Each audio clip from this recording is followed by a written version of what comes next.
నమస్తే సార్. నమస్తే. Vitamin C యాక్చువల్‌గా కొన్ని బాడీస్‌లో మనం అబ్జార్బ్ చేసుకోవాలంటే మనం తింటుంది విటమిన్ సి ఖచ్చితంగా కావాలి అంటారు.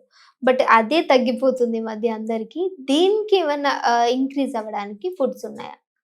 అదే నేను ఇందాక చెప్పాను. Best way to maintain vitamin C. అది ఇంక్రీజ్ అవ్వడం, తగ్గడం అంటూ ఏముండదు. బికాజ్ అది వాటర్ సాల్యుబుల్. స్టోర్ అయ్యే వైటమిన్ కాదు అది వైటమిన్ సి. సో ఒక లెమన్ ఎవ్రీ డే మీరు డేలో ఏదైనా సరే మీరు నీళ్ళు తాగుతాం కదా, ఒక బాటిల్ పక్కన పెట్టుకొని ఆ బాటిల్లో యాడ్ చేసుకొని మధ్యలో ప్లెయిన్ వాటర్ కూడా తాగండి.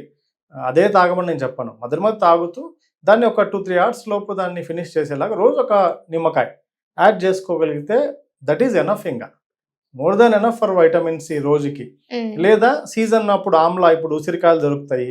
సో మీకు అవైలబుల్ ఉంది తినాలనుకుంటే మీరు తినండి దాన్ని. లేదా దాన్ని మీరు తాగే ప్లెయిన్ వాటర్లో చాప్ చేసి ముక్కలుగా వేసేసుకోండి. ఒక ఉసిరికాయ, మంచి మీడియం సైజ్ ఉసిరికాయ చిన్న ముక్కలుగా కట్ చేసేసుకొని 1 liter వాటర్లో వేసేసుకొని ఆ వాటర్ తాగుతూ ఉండండి. మధ్యలో దాన్ని నములుతూ ఉండండి అది వచ్చినప్పుడు నోట్లోకి. That is enough vitamin C. దానికి ప్రత్యేకంగా మీరు వైటమిన్స్, సప్లిమెంట్స్ ఏం అవసరం లేదండి. అండ్ లేదు ఆరెంజ్ మీరు తినాలనుకున్నారు, eat as a whole fruit. Orange fruit తినండి. అన్లెస్ మీ పళ్ళు లేవు, నమలలేరు, ఆ కండిషన్ లేదని ఉంటే తప్ప జ్యూసులు వాడకండి. ఏదైనా సరే జ్యూసెస్ చాలా మంది, నేను యాపిల్ జ్యూస్ తాగుతా, బీట్రూట్ జ్యూస్ తాగుతా, క్యారెట్ జ్యూస్ తాగుతా. నో, అవసరం లేదు. నమలగలుగుతున్నారు కదా, పళ్ళు ఉన్నాయి కదా, నమలండి. నమలలేని పరిస్థితి ఉన్నప్పుడు మీ కండిషన్ వేరే కండిషన్లో అవి జ్యూసెస్ లాగా రికమెండ్ చేస్తాం. ఎస్పెషల్లీ వెజిటబుల్స్ని, ఫ్రూట్స్ని అయితే జ్యూస్ లాగా వద్దనే చెప్తా ఏదైనా సరే నేను. So eat as whole. నమిలే తీసుకోవాలి బికాస్ ఫైబర్ వస్తుంది దాని నుంచి. సో అది చాలా most advantage. And more over concentrated juice తీసుకుంటే దానివల్ల ఇన్సులిన్ స్పైక్స్ పెరుగుతాయి వెంటనే స్పీడ్గా. బికాస్ దాంట్లో ఫ్రక్టోజ్ ఉంటుంది, న్యాచురల్ షుగర్. బట్ అయినా కూడా ఇన్సులిన్ స్పైక్ అవుతుంది, షుగర్ స్పైక్ అవుతాయి. సో కాబట్టి యాజ్ అ ఫ్రూట్ గా తీసుకుంటే ఆ ప్రాబ్లం ఉండదు.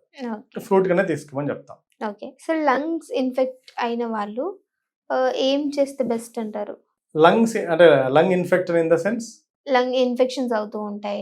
సో లేదంటే వాళ్ళకి శ్వాస తీసుకోవడంలో కూడా మేబీ ఆస్తమా, బ్రాంకైటిస్ అట్లాంటి ఇష్యూస్. అంటే ఫస్ట్ ఆఫ్ ఆల్ అది whether it is a serious medical కండిషనా లేకపోతే అప్పుడప్పుడు తరచుగా వాళ్ళకి వచ్చే ఇష్యూ అనే దాన్ని బట్టి మనం చెప్పొచ్చు. If it is a serious medical conditions ఇట్లా న్యాచురల్ గా కానీ ఇంట్లోనే ట్రై చేద్దామని వెయిట్ చేయొద్దని చెప్తా. So go and visit a proper doctor and specialist visit చేసి ట్రీట్మెంట్ ఏదైనా ఉంటే తీసుకొని దాన్ని మళ్ళీ అలా ఆ కండిషన్ మళ్ళీ రాకుండా మెయింటైన్ చేయడానికి most important thing is breathing exercise. So breathing exercise 100% use అవుతుంది అండి. ఎందుకంటే నేను I saw in many cases లో. సో అంటే విత్ ప్రాపర్ డైట్, మంచి అంటే దాంట్లో కూడా కొన్ని ఫుడ్స్ కొన్ని సందర్భాల్లో రెస్ట్రిక్ట్ చేస్తారు. సో వాళ్ళ కండిషన్ని బేస్ చేసుకొని if it is normal sinusitis ఉంటుంది కొంతమందికి, బ్రాంకైటిస్ అనుకోండి, ఆస్తమా లాగా అంటే వాళ్ళకి సీజనల్గా వస్తుంటాయి. అట్లాంటి వాళ్ళని వాళ్ళ ఇమ్యూనిటీ ఇంప్రూవ్ చేస్తూ వాళ్ళ లంగ్ కెపాసిటీ ఇంప్రూవ్ చేయడానికి సర్టన్ ఫుడ్స్ని మనం కొన్ని హెల్తీగా మంచి ప్రోటీన్ రిచ్ మీల్ కావచ్చు అండ్ బ్రీతింగ్ ఎక్సర్సైజ్ కావచ్చు అండ్ అప్పుడప్పుడు కార్డియోని వాళ్ళు ఇంక్లూడ్ చేసుకోవడము. సో అలాంటివి మనం రికమెండ్ చేస్తాము. బట్ స్పెసిఫిక్గా ఏదైనా సరే సీరియస్ హెల్త్ కండిషన్ ఉంటే మాత్రం don't wait for a natural remedy.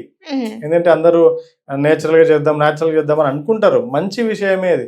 కానీ మన ప్రాణం మీదకి వచ్చినప్పుడు, మన సీరియస్ కండిషన్ ఉన్నప్పుడు గోయింగ్ టు ఇమ్మీడియట్ హాస్పిటల్, దాన్ని ఫస్ట్ ఎయిడ్ ట్రీట్మెంట్ అంటాం. ఈవెన్ బైపాస్ సర్జరీని కూడా ఫస్ట్ ఎయిడే అంటారు దాన్ని. ఎందుకంటే అది మనల్ని కాపాడుతుంది ఆ ట్రీట్మెంట్. బట్ మళ్ళీ బ్యాక్ టు అవర్ హెల్తీ కండిషన్కి రావాలంటే దాన్ని మన లైఫ్ స్టైల్, డైటరీ హ్యాబిట్స్ ద్వారా మనం మార్చుకోవచ్చు. ఓకే. సో ఈ లంగ్ ఇన్ఫెక్ట్ అయినప్పుడు సమ్ మెడికేషన్ తీసుకున్నాము, ఆ తర్వాత నుంచి దీన్ని కొంచెం మెయింటైన్ చేసుకోవాలి అనుకున్నప్పుడు ఏ విధంగా మెయింటైన్ చేసుకుంటూ రావచ్చు అంటారు? ఫిజికల్ యాక్టివిటీలో మెయిన్గా breathing exercises that will help a lot అండి. అండ్ ఒక బ్యాలెన్స్డ్ మీల్, దానికంటూ స్పెసిఫిక్గా ఇవే తినండి, ఇవి అవాయిడ్ చేయండి అని ఏం లేదు.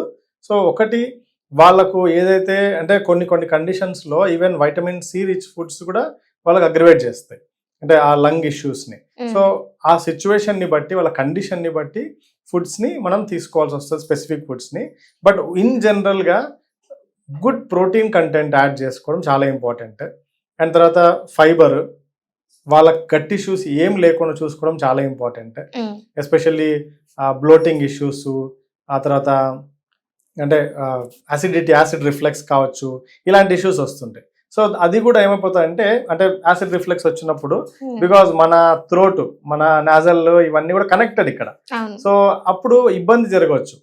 దానివల్ల వాళ్ళకి పొరబోవడం అంటాం కదా, సో లోపలికి మన లంగ్స్ లోకి వెళ్ళిపోవడం అవన్నీ జరుగుతాయి. కాబట్టి ఆ యాసిడ్ రిఫ్లెక్స్ లాంటివి లేకుండా కరెక్ట్గా గట్ని మెయింటైన్ చేసుకుంటూ, అండ్ ఈ ఫిజికల్ యాక్టివిటీలో బ్రీతింగ్ ఎక్సర్సైజెస్ ఇలాంటివి చేసుకుంటే they will come out of that situation అండి. ఓకే, మెయింటైన్ చేసుకుంటూ రావాలి.